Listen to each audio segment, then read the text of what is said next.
마치 오랜 친구처럼 반가워하는 두 사람. こっち行きましょうか。クレープ食べたい。いちごのクレープ。あり。 이야기도 잘 통하고 SNS에 올릴 사진도 찍어주지만 평범한 친구 사이는 아닙니다. かわいい。もうレンタルフレンド超えて友達かもみたいなレンタルフレンドです。パソコン関係で困ったとか、クッキー作りたいとか、急にここに行きたくなったとか、マイカちゃん誘いやすいみたいな。お客様にもやっぱり接し方は私は変わらない。 시간당 약 6만 원의 친구를 빌려준 곳. 섬세한 서비스를 장점으로 내세우는 이 업체는 집안일과 말벗, 손글씨까지 뭐든지 대신해 준다고 합니다. このおばあちゃんが最高齢の94歳の、はい、主婦なんですけど、旦那の転勤ばっかりで、ちょっとあんま友達とかできなくて、なんかあんまりこう話せる年上のお母さんとかに相談みたいな感じ。一番その方たちが求めてらっしゃるのって理解。よりこう人が孤立化してきたような気がするんですよね。分断されてよりこう思いをこう乗せてこう話ができたりするところはあると思いますね。 비록 시간을 빌려준 계약 관계지만 힘을 얻는다는 젊은이들.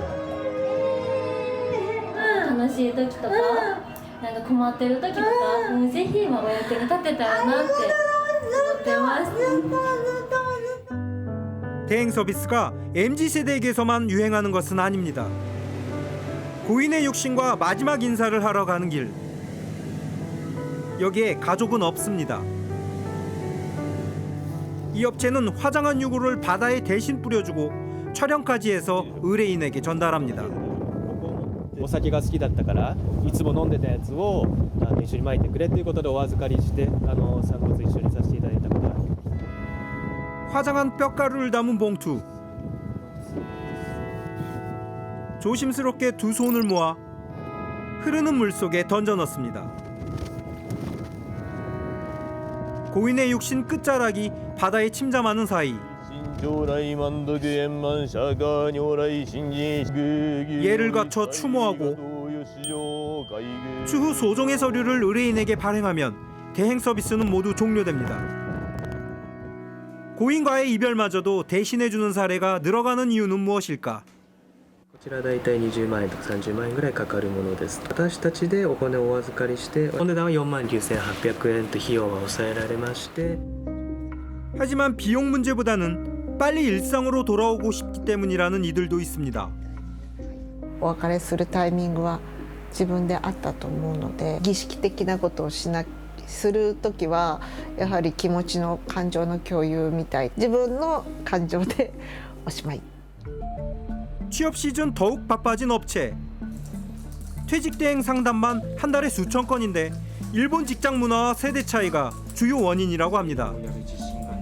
退職を3回上司に伝えた。それでも全て断られて、最後の3回目は土下座をしてまで退職を懇願したっていう事例がありました。